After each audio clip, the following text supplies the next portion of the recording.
إن المتقين في مقام أمين في جنات وعيون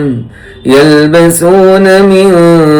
سندس واستبرق متقابلين كذلك وزوجناهم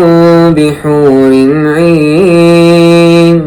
يدعون فيها بكل فاكهة آمنين لا يذوقون فيها الموت إلا الموتة الأولى ووقاهم عذاب الجحيم فضلا من ربك ذلك هو الفوز العظيم فإنما يسرناه بلسانك لعلهم يتذكرون فارتقب إنهم مرتقبون.